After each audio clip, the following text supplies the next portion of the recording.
کے سچے نبی ارشاد فرماتے ہیں جس کے سینے میں کسی مسلمان کے لیے کینہ ہوگا اس کے سجدے اس کے سر کے اوپر نہیں جا سکتے، اس کی دعائیں اس کے سر کے اوپر نہیں جا سکتی۔ بن جاؤ تہجد گزار، بن جاؤ اشراق چاشت پڑھنے والے، اگر دل میں سینے میں کینہ ہے۔ اسی لیے تو صوفیاء اللہ کی بارگاہ میں سر جھکانے سے پہلے وہ دلوں کو صاف کیا کرتے۔ کل قیامت کے دن جب اللہ کی عدالت میں کھڑے ہوں گے کینے والوں، بغض والوں، حسد والوں، تو کیا ہوگا؟ ہم تو سوچ کے جائیں گے بہت تہجد پڑھی، بہت اشراق پڑھی، بڑی چاشت پڑھی، 13، 14، 15 کے روزے بھی رکھے ہیں، اور کیا کیا کیا ہے خود ہی اپنا حساب کر چکے نیکیوں کا، گناہ کا نہیں کیا، خود ہی نیکیوں کا حساب کر، اور وہاں تو کچھ بھی نہیں ہوگا۔ قرآن کہتا ہے عاملۃ ناصبۃ تصلی نارا حامیہ، عمل کر کے آئیں گے، محنت کر کے۔ قرآن جس کو عامل کہے، قرآن جس کو محنتی کہے، پھر قرآن کا اسلوب دیکھ لے، عاملۃ ناصبۃ تصلی نارا حامیہ، اللہ اکبر، محنت کریں گے، مشقت کریں گے، عمل کریں گے، تصلی نارا حامیہ، پھر بھی جہنم کے اندر آنکھیں منہ ڈالے جائیں۔ کیوں؟ ان کے سینے صاف نہیں ہوں گے۔ تو محبت کا آغاز ہے دل کا بے کینہ ہونا، اور محبت کی انتہا ہے، اینڈ ہے کسی کے لیے قربانی دینی۔ آج تو ہر فلم کا عنوان محبت ہے، آج تو ہر سیریل کا عنوان محبت ہے، آج تو ہر ناول کا عنوان محبت، لیکن یہ محبت نہیں، نفسانیت ہے۔ اگر محبت ہوتی تو بھائی سے بھی تو محبت ہوتی، دل میں جو محبت ہوگی وہ کہیں تو ظاہر ہوگی۔ یہ کیا بات ہے، بھائی سے کوئی محبت نہیں، اور ناجائز تعلقات والوں کے ساتھ اتنے کھلے ہوئے دل والے کہ تمہارے لیے تو آسمان کے تارے بھی توڑ کے زمین میں رکھ دیں، بھائی کو روٹی توڑ کے منہ میں نہیں ڈال سکتا، اور کسی کو تارے جس کے۔ یہ جھوٹ ہے، نفسانیت ہے، فریب ہے، منافقت ہے، دجل ہے۔ جس کے دل میں محبت ہوگی، مشک کہیں ہوگا، ہر جگہ سے محسوس ہوگا۔ یہ کیا ہے؟ یہ صرف کسی لڑکی کے لیے مخصوص ہو گیا ہے، کسی لڑکے کے لیے، بھائی کے لیے نہیں، ماں کے لیے نہیں، باپ کے لیے نہیں، پڑوسی کے لیے نہیں۔ حتیٰ کہ جب اس راستے پہ لوگ چلتے، شادی شدہ ہوتے، تو اپنے بچوں کو بھی فراموش کر دیتے۔ کون سی محبت ہے؟ آغاز محبت دل کے کینے کا خاتمہ، اور انجام محبت قربانی ہے۔ ابھی میں حضور علیہ السلام کی محبت کی طرف نہیں آیا، اگر وقت رہا تو، چونکہ اس محبت کے بغیر تو ساری محبتیں ایسے ہی ادھوری ہے۔ جیسے ہر کھانا نمک کا محتاج ہے، ویسے ساری محبتیں محبت رسول کی محتاج ہیں۔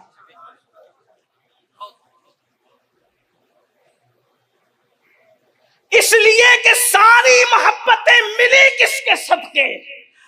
ہم لوگ تو دہر میں جو بھی منظر دیکھتے ہیں اس میں جلوہ یار دیکھتے ہیں، اسی لیے تو میرے امام کہتے ہیں وہی جلوہ شہر بشیر ہے، وہی اصل عالم دیر ہے، وہی نیر ہے، وہی بیر ہے، وہی پاٹ ہے، وہی دھار ہے، وہی نہر ہے، وہی نہر ہے، وہی دہر ہے، وہی پاٹ ہے، وہی دھار ہے۔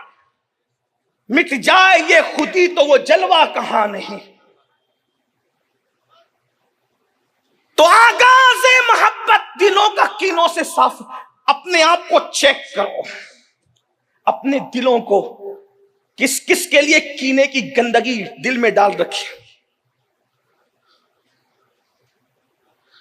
پاخانے کی گندگی اتنی نجس نہیں ہے جتنی کینے کی گندگی نجس ہے، اس لیے کہ پاخانہ تو چند مٹھی اور چند ڈول پانی سے بڑی گندگی دھلی جا سکتی ہے، لیکن دل کے کینے کی گندگی کو 7 سمندر کا پانی بھی دھل نہیں سکتا۔ اور انجام قربانی اور ایثار ہے۔ ایثار قربانی کس کو کہتے ہیں؟ مجھے جس کی ضرورت ہے وہ اپنے مسلمان پہ قربان کر دوں، میں ایسے ہی رہ جاؤں۔ اس کی بہترین مثال آپ سنیں اب۔ بہت خوبصورت روایت یاد آئی. ایک غزوہ ہے، غزوہ اس کو کہتے ہیں جس میں اللہ کے رسول خود شریک ہوں.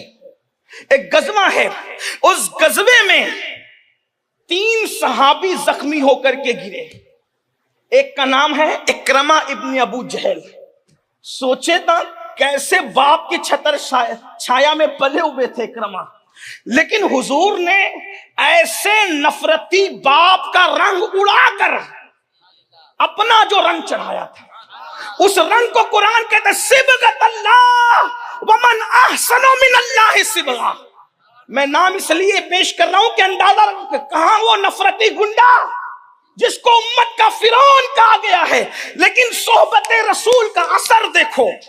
حضور دل جوڑنے آئے تھے، آج ہم دلوں کو توڑ رہے ہیں.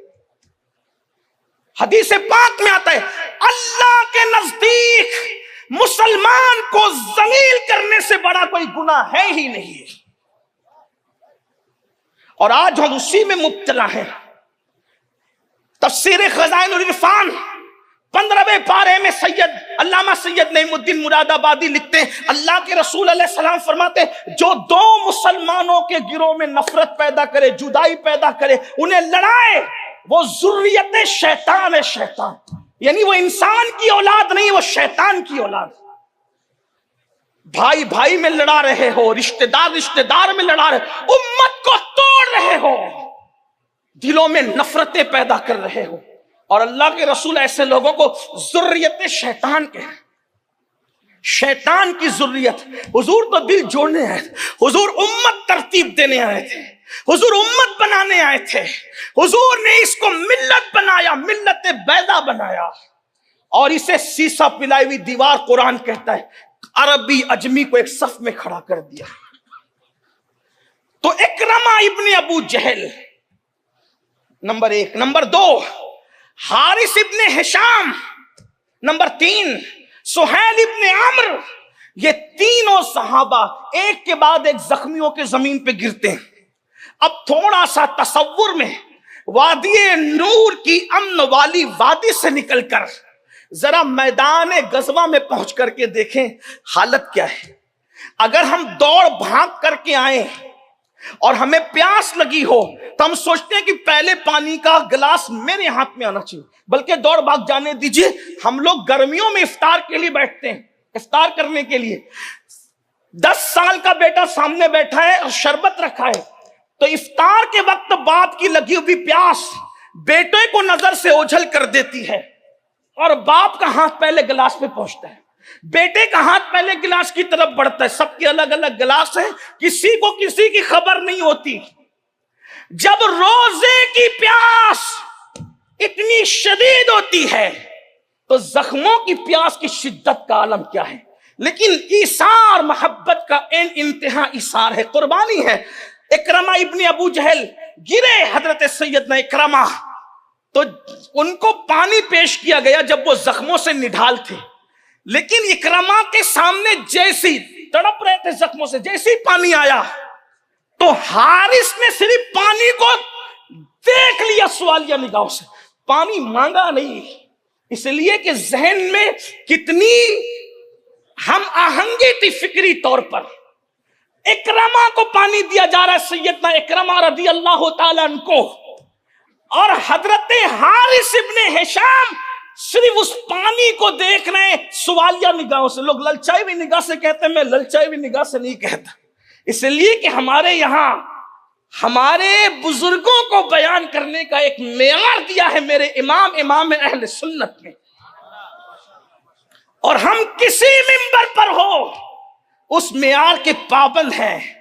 اگرچہ ہم سمجھانے میں ناکام رہے لیکن ادب کے امتحان میں ہم ناکام نہیں رہنا چاہتے. اس لیے کہ جو سمجھانے میں ناکام ہو گیا، ہو سکتا ہے کہ اس کا جو ہے وہ دنیا میں یہ کہہ دیا جائے کہ سمجھا نہ سکا، لیکن اگر ادب میں ناکام رہ گیا تو اس کی آخرت بھی برباد. تو للچائی ہوئی نظر نہیں کہتا، اس لیے کہ وہاں لالچ تھی نہیں. حضور نے تو لالچ سے ان کے دلوں کو پاک. ارے وہ کوثر کی لالچ نہیں کرتے، میدان جنگ کی پانی کی لالچ کی بات کرتے. میرے امام نے کہا ہے، کہتے ہیں شربت نہ دے تو کرے بات لطف سے. ان کے مزاج دیکھیں. میں نے آپ کے سامنے پہ شربت نہ دے تو کرے بات لطف سے. کہتے یہ شہد ہو تو پھر کسے پرواہ شکر کی. وہ تو یار کی طرف رخ کر کے کوثر سے بھی اس لیے چہرہ پھیرے کہ جام کوثر بالکل اہم ہے، لیکن یار کی نگاہ کا معاملہ ہی کچھ اور ہے. شربت نہ دے تو کرے بات لطف سے. یہ شہد ہو. اہل علم ذرا اس پہ توجہ کریں، شہد اور شکر کو بیان کس انداز سے کیا. اسی کو فکر امام احمد رضا کہتے. یہ شہد ہو تو پھر کسے پرواہ شکر کی ہے. تو عرض یہ کر رہا تھا، اکرمہ ابن ابو جہل کو پانی پیش کیا گیا اور حضرت حارث ابن ہشام نے صرف سوالیہ نگاہوں سے پانی کو دیکھا. تڑپتے ہوئے اکرمہ ابن ابو جہل نے کہا، حضرت اکرمہ نے فرمایا مجھے پانی سے زیادہ ضرورت حارث کو ہے، ادھر لے جاؤ پانی. اور وہ پانی ادھر لے جائے گا. ابتدا سینہ بے کینہ، انتہا قربانی. حالانکہ حضرت اکرمہ جانتے تھے ابھی کا پانی نہ ملنا موت کا سبب بن سکتا ہے، لیکن کوئی یہ محبت تو دیکھے، قربانی تو دیکھے، انداز تو دیکھے. آج تو حال یہ ہے کہ شادی میں اگر ایک پلیٹ میں لوگ کھائیں، اب تو ایک پلیٹ میں کھاتے بھی نہیں. ہمارے بچپنے کی بات کر رہا ہوں، جب لوگ ہمارے یہاں دیہاتوں میں کھا لیتے ہیں تو وہاں حال یہ ہے کہ اگر کسی کا سر ادھر ادھر پھر جائے تو لوگ دوسرے کی آگے کی بوٹی اپنے آگے کھینچ لیتے ہیں. یہ مسلمانوں کا حال ہے، ہنسنے کی بات نہیں، یہ خود غرضی ہے. اور کہاں وہاں جان خطرے میں، جان بلب ہے حضرت اکرمہ. اور اس کے بعد حال یہ ہے کہ صرف سوالیہ نگاہوں سے پانی کو حضرت حارث ابن ہشام دیکھتے، کہا مجھے نہیں، پہلے حارث کو دے دو. اب حارث کے پاس پانی پہنچا تو حضرت سہیل نے دیکھ لیا سوالیہ نگاہوں سے. جیسے حضرت سہیل نے دیکھا، کیا فکری یگانت ہے، اللہ اکبر. فرماتے ہیں ادھر سے اکرمہ نے حارث کے پاس بھیجا، حارث نے حضرت سہیل کے پاس بھیجا. سہیل کے پاس پانی گیا تو وہ بھی شہید، یہ بھی شہید، یہ بھی شہید، یعنی کہ پیاس سے شہید ہو گئے، ایک دوسرے پر اپنے آپ کو قربان کر دیا. یہ ہے مسلمان سے محبت، یہ ہے پیار. یہ پیار کہاں گیا؟ یہ محبت کہاں گئی؟ زبان سے شعلے اگلنا، ایک دوسرے کو مارنا پیٹنا، گالی گلوچ کرنا. اللہ کے رسول علیہ السلام فرماتے ہیں مسلمان کو گالی دینا فسق ہے اور اس پر ہتھیار اٹھانا، جنگ کرنا کفر ہے. اللہ کے رسول فرما رہے ہیں. سرکار غریب نواز رضی اللہ تعالیٰ حدیث کے حوالے سے لکھتے ہیں جس نے کسی مسلمان کو گالی دی اور اس سے معافی نہ مانگ سکا، ڈر ہے مرے گا تو اس کی زبان پہ کلمہ طیبہ جاری نہیں ہوگا. محبت تھی، پیار تھا. آج یہ سب سے مہنگی اگر کوئی چیز ہے اس وقت وہ محبت ہے. شریک جشن ہزار ہے، شریک غم کوئی نہیں. حسین آج بھی تنہا ہے کربلا کی طرح. جن کے پاس دولت لگتی ہے، دولت ہے، مال ہے، تو ان سے تو لوگ محبت کر لیتے ہیں، لیکن اللہ کے لیے محبت کرنے والے کتنے ہیں؟ حضرت سیدنا معاذ ابن جبل رضی اللہ تعالیٰ عنہ فرماتے ہیں کہ میں نے اللہ کے رسول سے سنا کہ جو اللہ کے لیے محبت کرتا ہے. اب ذرا اللہ کے لیے محبت سن لیں، حالانکہ ٹائم میرا قریب الختم ہے. میرے باپ کی جو خطیب ہے منبر پہ تشریف لا رہے، میں اپنی بات شارٹ کروں گا، اور بلکہ میں چاہوں گا کہ اپنا وقت بھی تھوڑا ان کو دے دوں تاکہ آپ ان سے بھی کچھ سنیں. اللہ کے لیے محبت. آج محبت آپ کرتے ہو، دوست بناتے ہو پارٹیاں کرنے کے لیے، دوست بناتے ہو قرضے لینے کے لیے، یا کسی کو سے محبت کرتے ہو اس کے حسن کی وجہ. اس کے لیے اس سے محبت کرنا بھی محبت ہو سکتی ہے، اس کے علم کی وجہ سے اس سے محبت کرنا بھی محبت کے دائرے میں ہے، اس کے لباس کے اچھے ہونے پہ محبت کرنا یہ بھی محبت کے دائرے. آپ تو خان صاحب نچنیوں سے بھی محبت کرتے ہو، اسی لیے تو آپ کے موبائل کے اسکرین پر ان خان صاحبوں کی تصویر ننگی ننگی لگی رہتی ہے، آپ تو ان سے ہی محبت کرتے ہو. تو اللہ کے لوجہ اللہ محبت کا کیا مطلب ہے؟ حضرت سیدنا معاذ ابن جبل فرماتے ہیں کہ اللہ رب العزت کے حبیب سے میں نے سنا کہ جو اللہ کے لیے محبت کرتا ہے اللہ قیامت کے دن اس کو نور کے ممبر پہ بٹھائے گا، نور کے ممبر پہ۔ اور اس سے بڑی بات جو فرمائی، ذرا دل کے کانوں سے سنیں، اللہ کے لیے محبت کر لو میرے بھائیوں، کسی سے اللہ کے لیے پیار کر کے دیکھ لو۔ آقا ارشاد فرماتے، سیدنا معاذ ابن جبل بیان کرتے ہیں، کیا جو اللہ کے لیے کسی سے محبت کرے اللہ اس کو نور کے ممبر پہ بٹھائے گا، اور اس کو نور کے ممبر پہ دیکھ کر انبیاء اور شہداء رشک کریں گے، اس کے مرتبے پر رشک کریں گے، نبی رشک کریں گے، شہید رشک کریں گے ان کے مرتبوں کو دیکھ کر۔ اب یہ اللہ کے لیے محبت کیوں؟ نمبر ایک، اب توجہ کرنا، ہم نے بہتوں سے محبت کی، تجارت کی بنیاد پہ محبت ہے، برادری کی بنیاد پہ محبت ہے، اور علاقے کی بنیاد پہ محبت ہے، اور پتہ نہیں کس کس بنیاد پر ہے، لیکن محبت اللہ کے۔ ایک دوسری حدیث آقا فرماتے ہیں، من احب للہ وابغض للہ واعطى للہ ومنع للہ فقد استکمل الایمان، کہ جس نے اللہ کے لیے محبت کی، جس نے اللہ کے لیے دشمنی کی، جس نے اللہ کے لیے عطا کیا، جس نے اللہ کے لیے روک لیا، اس کا ایمان مکمل ہو گیا۔ جس کے دل میں رائی کے دانے کے برابر ایمان ہے وہ بھی جنت میں جائے گا، اور جس کا ایمان مکمل ہوگا۔ فرماتے ہیں کس بنیاد پہ؟ محبت اللہ کے لیے۔ اب اللہ کے لیے محبت کا جلوہ ہی کچھ اور ہوتا ہے، ذرا اس کو دیکھنا، غور کرنا۔ اگر آپ نے حسن کی وجہ سے محبت کی، جب تک حسن رہے گا محبت رہے گی، ورنہ ختم۔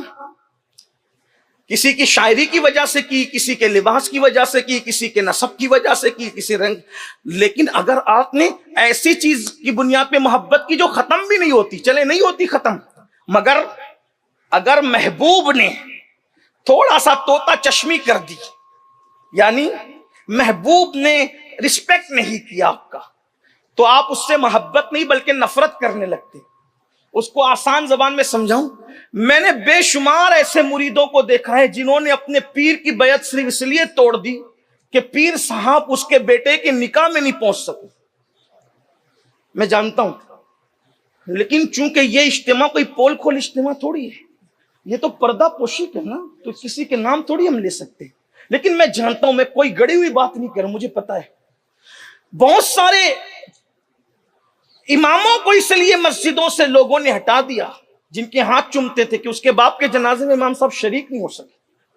وجہ اللہ کے لیے محبت نہیں تھی نا، تو محبوب نے طوطا چشمی کی، تھوڑا سا کچھ کر دیا تو محبت ختم ہو گئی۔ لیکن جو محبت اللہ کے لیے ہوتی ہے، اگر محبوب رونگ بھی چلا جائے اور اللہ کے لیے محبت ہے، رسپیکٹ نہ کرے، عزت نہ دے، توجہ نہ دے، تو وہ سوچتا ہے یار میں نے اس کو کیا کرنا ہے، کیونکہ جس کے لیے محبت کر رہا ہوں صلہ تو اس نے عطا کرنا، تو وہ محبت کبھی ختم نہیں ہوتی۔ ورنہ دیکھیں دولت کی بنیاد پہ محبت ہوتی ہے، دولت ختم، محبت ختم، حسن کی بنیاد پہ محبت ہوتی ہے، حسن ختم، محبت ختم۔ لوگ اسی لیے تو 2-3 بچوں کے باپ کسی اور طرف چل پڑتے ہیں نا، بیوی کو چھوڑ کر۔ کیوں؟ حسن کے پجاری بنے تھے، حسن گیا، معاملہ ختم ہو گیا، یہی تو ہے۔ لیکن جنہوں نے اللہ کے لیے بیویوں سے محبت کی، پھر مرنے کے بعد بھی انہوں نے تاج محل بنا دی، یہ لوجہ اللہ تھی نا۔ ممتاز کی حیاتی میں تاج محل نہیں بنا، ممتاز کے موت کے بعد تاج محل۔ یہ ایک الگ سا عنوان ہے، میں اس کو نہیں کچھ چھیڑنا چاہ رہا ہوں، لیکن اتنا ضرور ہے لوجہ اللہ کی۔ اور یہ امام اہل سنت سیدی اعلی حضرت فرماتے ہیں خود کہ میں اپنے بیٹوں سے اس لیے محبت نہیں کرتا کہ وہ میری اولاد ہے، یا بیوی سے اس لیے محبت نہیں کرتا کہ میری بیوی ہے، بلکہ کہتے ہیں میں اس لیے بیوی بچوں سے محبت کرتا ہوں کہ میرے اللہ کا حکم ہے۔ توجہ فرمائیں، تو محبت اللہ کے لیے ہونی چاہیے۔ اور آج ہم اللہ کے لیے کیا کر رہے ہیں میرے بھائی؟ ہم تو اللہ کے لیے نماز بھی نہیں پڑھتے الا ماشاءاللہ۔